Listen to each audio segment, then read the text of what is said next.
Bom dia, boa tarde, boa noite, tudo bem? Eu espero que sim. Galera, eu assisti aí Cirurgião do Mal. Ele estava aí na Netflix desde 2023 e ele conta aí a história do Dr. Paolo Macchiarini, que é famoso aí no mundo por todos os seus transplantes de traqueia com infusão de células-tronco. Só que tem um problema, todos os pacientes sempre acabam morrendo. Ele tá ali em 3 episódios. O primeiro episódio é o super cirurgião, né? É pioneiro na medicina regenerativa no auge do sucesso, e daí ele conhece uma jornalista chamada Benita Alexander. Daí no segundo episódio, as histórias de Paolo se tornam exageradas, mas Benita não o questiona. Um deslize durante uma palestra desperta suspeita entre seus colegas. Tipo assim, o crime aconteceu em 2016. Começou a acontecer, digamos assim, né? E eles fizeram em 2023 o documentário. Só que esse cara, tipo assim, ele tinha tanta influência no meio e tanto dinheiro que ele foi fazendo o que ele queria até alguém vir reclamar. E a gente tem 2 reportagens bem interessantes aqui pra gente ler sobre ele, né? E assim, ele só foi pego, né, julgado realmente. Juízes tiveram que ser afastados para que isso realmente acontecesse, né?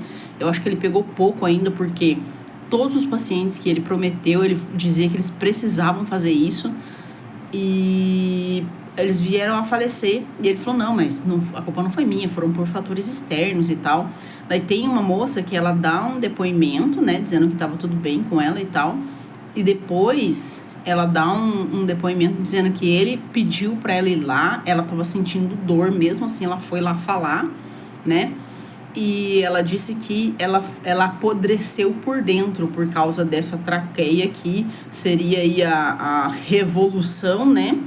Só que ele não fez testes o suficiente para saber se funcionaria ou não. Então todos esses transplantes que ele fez, nenhum deles deram certo, né? E temos aí o terceiro episódio, enfim, é revelada a dimensão das mentiras sobre as vidas pessoal e profissional de Paolo. Daí aqui pergunta se ele terá o castigo que merece, né? Mas o castigo veio um tempo depois, né? Aqui tem uma reportagem da BBC News, essa é de 2016, né? De 6 de setembro. Diz o seguinte: o escândalo do médico suspeito de dano a pacientes e mentiras no currículo vira dor de cabeça para o Comitê do Nobel. Um escândalo envolvendo um cirurgião italiano suspeito de homicídio culposo não intencional. Não sei se seria não intencional, porque ele sabia que os pacientes não iam sobreviver, né? Tipo, ele não tinha certeza de que aquilo estava funcionando. E, se eu não me engano, aqui ainda vai dizer que ele fez algumas pesquisas e outros médicos questionavam esses resultados, né? E ele sempre acabava fugindo aí das respostas, né? Bom, suspeito de homicídio culposo de pacientes tem abalado a comunidade científica. O desdobramento mais recente do caso é que 2 juízes foram convidados a deixar o painel que escolhe o Prêmio Nobel de Medicina na Suécia. A decisão de excluir Harriet Anders veio depois de o governo sueco demitir toda a diretoria do prestigiado Instituto Karolinska. Foi aqui que ele ficou bem famoso, nesse Karolinska, né? Onde o cirurgião trabalhava. Paolo era visto como um dos principais especialistas mundiais em transplantes de traqueia, mas 2 de seus pacientes morreram após transplantes. Na verdade, todos eles, né? Além disso, recaem sobre a suspeita falsificação de currículo e registros de trabalho. Ao longo dos últimos anos, o médico foi questionado por publicações científicas e especialistas. No entanto, sua demissão no instituto só veio no início do ano, após a exibição de um documentário de TV na emissora sueca, que mostrou problemas enfrentados pelos pacientes operados pelo italiano. Ou seja, se eles não fizessem esse documentário com as pessoas que foram operadas por ele, ninguém nunca saberia, né? Porque para ele não, foi um sucesso, tá tudo bem, pronto, né? O Instituto considerou verdadeiramente alarmantes as acusações levantadas pelo documentário. Macchiarini nega todas as acusações e diz estar reunindo provas para sua inocência. Ele não tem nada de inocente, gente. Os 2 juízes que perderam suas posições eram chefes do Instituto Karolinska e estavam entre os indivíduos suspeitos de ignorar os alertas envolvendo as práticas do italiano. Tipo assim, ele tinha tanto dinheiro e tanto nome que eles só estavam, tipo, deixando ele fazer o que quisesse, sabe? O episódio tem sido um duro golpe ao Instituto.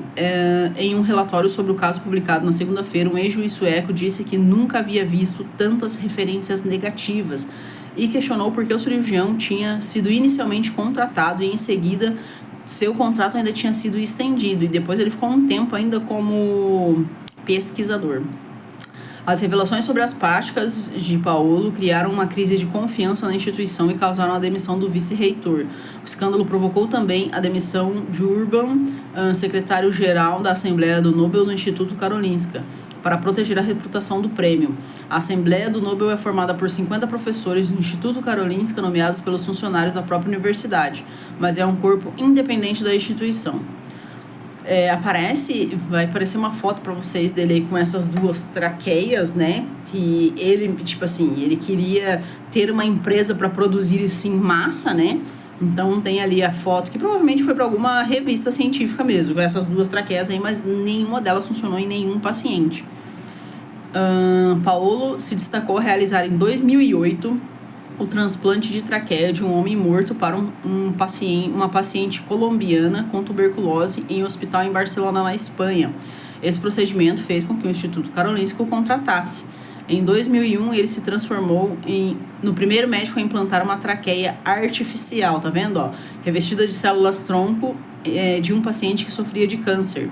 O procedimento deu ao médico italiano status de pioneiro no campo da medicina regenerativa, e ele passou a publicar resultados de suas pesquisas nas mais famosas revistas científicas do mundo. Foi aí onde todo mundo começou a questionar, né, esses resultados aí dele, né? Vários colegas do médico no Instituto Karolinska levantaram dúvidas quanto aos métodos de Paolo e o denunciaram em 2014 por supostamente subestimar os riscos da operação e não ter obtido permissão adequada dos pacientes, que não teriam sido devidamente informados sobre os riscos dos procedimentos. 4 médicos afiliados ao Hospital Karolinska, que participaram do tratamento de 3 pacientes, descobriram discrepâncias ao comparar o resultado de um dos artigos publicados pelo médico, que descrevia a primeira operação com a traqueia sintética com os prontuários dos pacientes. A revista especializada Nature questionou Marchiarini em novembro de 2014 sobre a morte de 6 pacientes, e o médico respondeu que nenhuma das mortes tinha relação com transplantes, e sim com fatores externos, como o consumo de bebidas alcoólicas ou um acidente. O escândalo atingiu o Karolinska depois de denúncias de médicos. O inquérito independente constatou más práticas do Paolo em 7 artigos científicos publicados. De acordo com o inquérito, o médico passou uma falsa impressão de sucesso ao reportar os resultados. Apesar disso, o Karolinska concluiu em agosto de 2015 que Paolo não teria cometido más práticas e colocou em dúvida a qualidade das investigações contra ele. Tudo para proteger ele, né? Acusações anteriores de um investigador da universidade na Bélgica também foram analisadas pelo Comitê de Ética de Karolinska, que novamente absolveu o médico, tá vendo? Eles só ficavam absolvendo ele enquanto ele estava fazendo cirurgia em um monte de gente e matando um monte de gente. O instituto acabou prorrogando o contrato do médico, mas apenas como pesquisador. A última cirurgia realizada por Paolo para o Hospital Karolinska ocorreu em 2013. O médico continuou a operar na cidade russa, onde tem um consultório até 2014. Em janeiro de 2016, a revista Vanity Fair publicou um artigo no qual afirmava que Paolo tinha falsificado o próprio currículo. A reportagem da revista também relatava o noivado de Paolo com a jornalista americana Benita Alexander, que contou ter sido iludida por uma promessa de cerimônia de casamento abençoada pelo Papa e que contaria com a presença de figuras como Barack Obama, Michelle Obama, Hillary Clinton, Bill Clinton. Benita disse que tinha planos de se mudar para a Europa após o casamento e descobriu que o Paolo já era casado. Ele perdeu o emprego no início do ano no Karolinska, né, após o documentário da TV sueca, e em junho os promotores da Suécia informaram que ele estava sendo investigado por suspeitas de homicídio culposo por conta da morte de 2 pacientes em hospitais. Ele ficava viajando o mundo aí fazendo essas cirurgias, né? Então, em cada lugar que ele fez aí, o pessoal processa ele, né? Ele também é investigado em 2 casos suspeitos de lesão aos pacientes, também envolvendo transplantes de traqueia, segundo a promotoria sueca informou a Associated Press. Essa daqui é a reportagem aí da BBC, né? E daí, tem outra aqui que diz o seguinte: cirurgião Paolo recebe sentença de 2 anos e meio na Suécia por lesões corporais a pacientes. Aqui eu já acho bem pouco essa pena, né? Mas isso aqui é só na Suécia, né? Cirurgião italiano pioneiro em transplante de traqueia. Não sei porque eles falam, tipo assim, ele é pioneiro no negócio, mas o que ele faz nem funciona, né? Tipo assim, ele foi condenado a 2 anos e meio de prisão por um tribunal de apelações em Estocolmo, na Suécia. Ele foi considerado culpado por causar lesões corporais a 3 pacientes que morreram depois de serem submetidos a cirurgias experimentais em 2011 e 2012, no Instituto Karolinska. Ele implantou traqueias artificiais recobertas com células-tronco extraídas dos próprios pacientes. Sua expectativa era que as células-tronco se multiplicassem e impedisse a rejeição do órgão sintético, mas não deu certo. Um dos pacientes teve morte repentina ao sofrer uma hemorragia 4 meses após a cirurgia. E teve uma das mulheres ali, como eu falei pra você, ela sentia dor e ela falava que ela tava... e foi o que aconteceu, ela morreu 6 meses depois. E ela falava que ela tinha... ela exalava um cheiro ruim, como se fosse de carne podre mesmo. E depois eles descobriram que ela teve necrose, onde teve ali a parte da cirurgia, sabe? Ele foi considerado de causar lesões corporais a 3 pacientes que morreram depois de serem submetidos às cirurgias experimentais dele, né?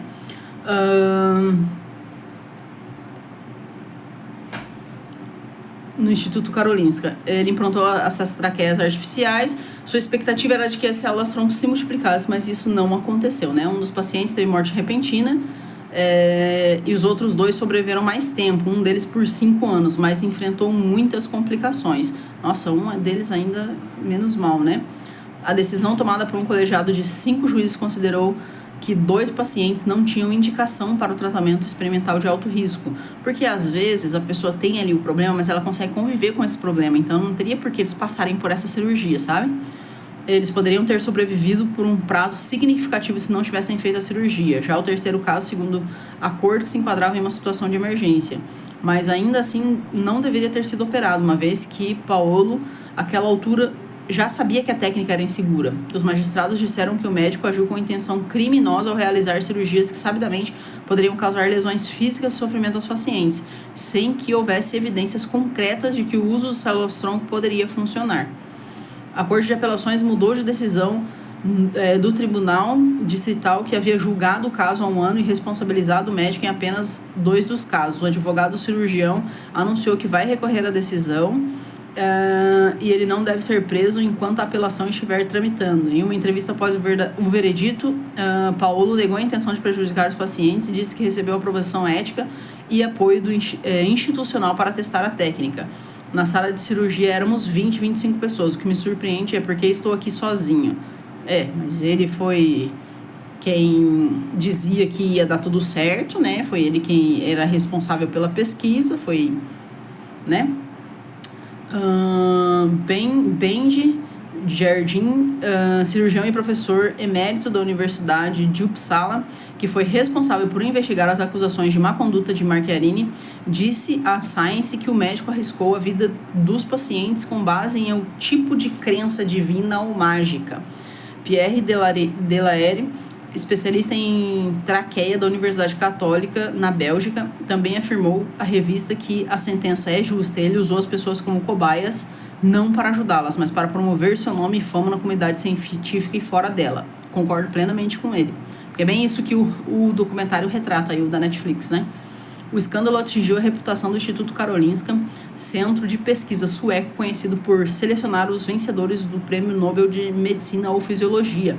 Macchiarini foi contratado em 2010 como professor visitante da Karolinska, encarregado de conduzir pesquisa básica sobre células-tronco, e também como cirurgião do Hospital de Ensino da instituição, onde fez transplantes pioneiros.